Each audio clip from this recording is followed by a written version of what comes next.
በመጨረሻ ወደ ያዝነው ዝግጅት ስናመራ የሳይንስና ቴክኖሎጂ ሰውና ስራዎቹ ነው። ተከታትለን እንመለስ።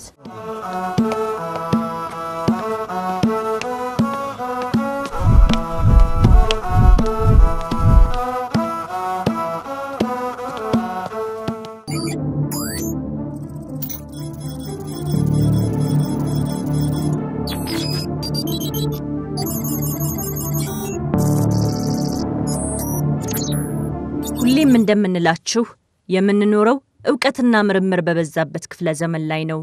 በአምላክ ጥበብ ከተፈጠሩ ፍጥረታት በተሰጠና አእምሮ ተመራምረን የምናገኛቸው ግኝቶችና የምርምር ውጤቶች ሃይማኖትና እምነታችንን ያጠነክሩታል። እንደምን ሰነበታችሁ የመርሃ ግብራችን ተከታታዮች። በዛሬው የሳይንስና ቴክኖሎጂ ሰውና ስራዎቹ መርሃ ግብራችን ትማሩበታላችሁ ብለን በማሰብ ይዘንላችሁ የመጣ ነው የፊዚክስ አባት በመባል የሚታወቀውን የጋሊሊዮ ጋሊሌን ታሪክ ነው። ጋሊሊዮ ጋሊሌ ምን አይነት ሰው ነው? በህይወት ዘመኑስ ምን አስደናቂ ነገር ሰራ የሚለውን ከዝግጅታችን ታገኙታላችሁ። አብራችሁን ቆዩ።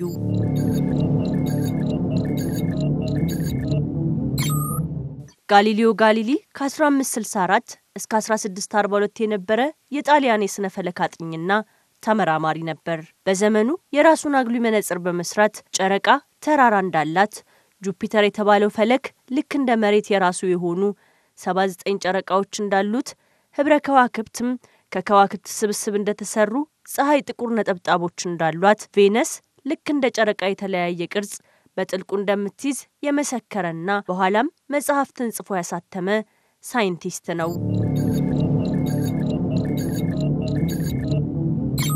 ጋሊሊዮ ጋሊሊ ጣሊያን ውስጥ በምትገኘው ጋደል ባለ ህንጻዋ በምትታወቀው በፒዛ ከተማ ተወለደ። በዩኒቨርሲቲ የሚያስተማረ ሲሆን ከጊዜ በኋላ በፍሎረንስ መስራትና መኖር ጀመረ። ጽንፈ ዓለምን በተመለከተ የተለያየ አመለካከት ይዘው ብቅ ካሉ ሰዎች አንዱ ጋሊሊዮ ጋሊሊ ነበር። ከጋሊሊዮ ዘመን በፊት ብዙ ሰዎች ፀሐይ፣ ፕላኔቶችና ከዋክብት በምድር ዙሪያ ይዞራሉ ብለው ያምኑ ነበር። ይህ አመለካከት የካቶሊክ ቤተክርስቲያን ከምታስተምራቸው ነገሮች አንዱ ነበር። ይሁን እንጂ ጋሊሊዮ በቴሌስኮፕ አማካኝነት ሰፊ ተቀባይነት ከነበረው ሳይንቲስት ትምህርት ጋር የሚቃረን ነገር ተመለከተ። ነቁጠ ፀሐይ በመባል የሚታወቁት በፀሐይ አካላት ላይ የሚገኙ ነጠብጣቦች ከቦታ ቦታ ሲንቀሳቀሱ ተመለከተ። ይህም ፀሐይ በራሷ ዛባያ ላይ እንደምትዞር እንዲያስተውል አስቻለው።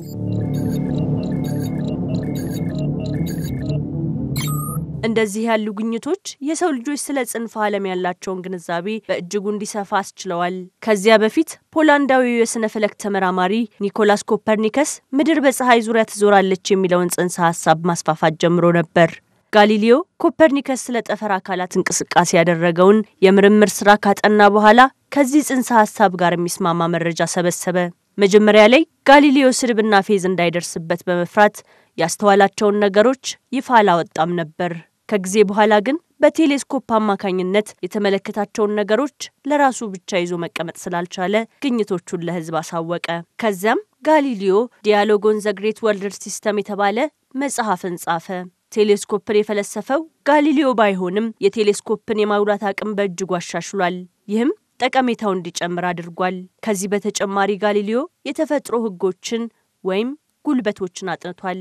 በትውፊት እንደሚነገረውም ጣሊያን ውስጥ ባለው የተንጋደደ የፒሳ ግንብ ላይ በመውጣት የተለያዩ ክብደት ያላቸውን የብረት ኳሶች ወደ መሬት በመልቀቅ ሁሉም በእኩል ሰዓት መሬትን እንደሚመቱ አረጋግጧል። ከዚህም በመነሳት እስከሱ ዘመን ድረስ ይሰራበት የነበረውን የአሪስቶትልን አስተሳሰብ ከባድ ነገሮች ከቀላል ነገሮች በፍጥነት ወደ መሬት ይወድቃሉ የሚለውን ሐሳብ ውድቅ አድርጓል። ሆኖም ግን በጊዜው የአሪስቶትል አስተሳሰብ በህዝቡ ህሊና ውስጥ በጥብቅ ስለሰረጸ ቆይቶ አይዛክ ኒውተን የጋሊሊዮን አስተሳሰብ ልክ መሆኑን በጥናት እስካረጋገጠበት ድረስ የአሪስቶትል አስተሳሰብ ተቀባይነት ነበረው።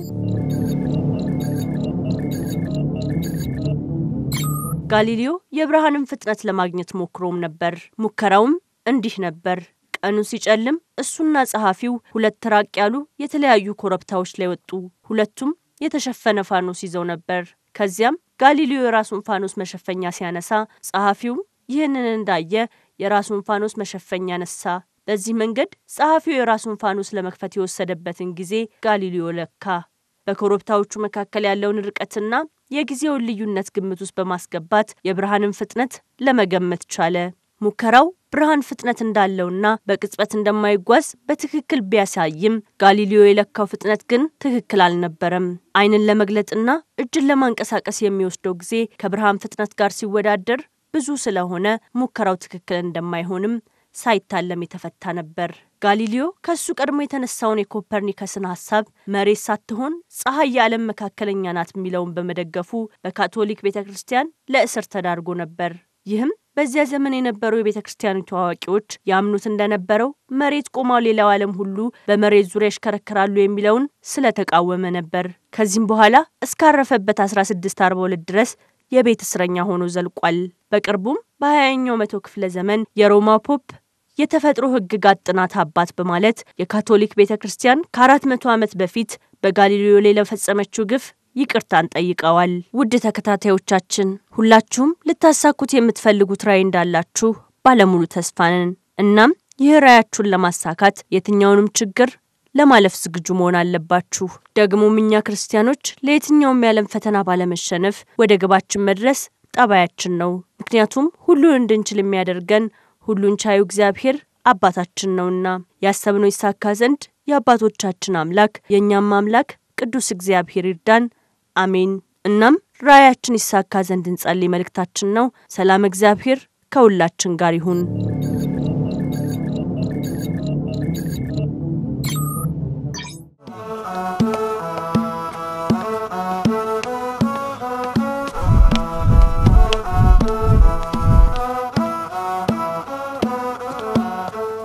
ተመልካቾቻችን ከዝግጅቱ ተመልሰናል። በዝግጅቱ ብዙ ቁም ነገርና ትምህርት እንዳገኛችሁበት ተስፋ እናደርጋለን።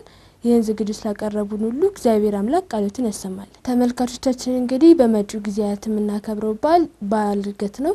እንግዲህ ይህ በዓለ ዕርገት ከጌታችን ከመድኃኒታችን ኢየሱስ ክርስቶስ በዓላት አንዱ ነው። የምናከብርበት ምክንያት ደግሞ ጌታችን መድኃኒታችን ኢየሱስ ክርስቶስ ለኛ ብሎ ኃጢአታችንን ሊደመስስልን መከራ ተቀብሎ በመስቀል ተሰቅሎ በሶስተኛው ቀን ከሙታን ተነስቶ ለ40 ቀንም ከሐዋርያት ጋር ሲያስተምራቸው እንዲሁም ሌሎች ተግባራትን ሲያደርግ ቆየ በኋላ በ40ኛው ቀን ወደ ሰማይ አርጓል። ከዚህ በኋላም ደግሞ የሚመጣው ለፍርድ ነው ማለት ነው። ይህንን የዕርገት በዓል ምክንያት በማድረግ ከወዲሁ መልካም በዓል ለማለት እወዳለሁ። ተመልካቾቻችን ለዛሬ የተዘጋጁት መርሃ ግብራት የተከታተላችኋቸውን ይመስሉ ነበር። ከዝግጅቶቹ ብዙ ቁም ነገርና ትምህርት እንዳገኛችሁበት ተስፋ አደርጋለሁ። እንግዲህ በዝግጅቶቻችን ላይ ሐሳብ አስተያየት ካላችሁ አቅርቡ እያልን የዛሬውን መርሃ ግብር በመብራት እስከ መርሃ ግብሩ ፍጻሜ ድረስ አብራችሁ ቆዩት። እኔ ቅድስት ያክብርሻ ነኝ። ሳምንት በሌላ መርሃ ግብር እስከምንገናኝ ድረስ ሰላም እግዚአብሔር ከሁላችን ጋር ይሁን።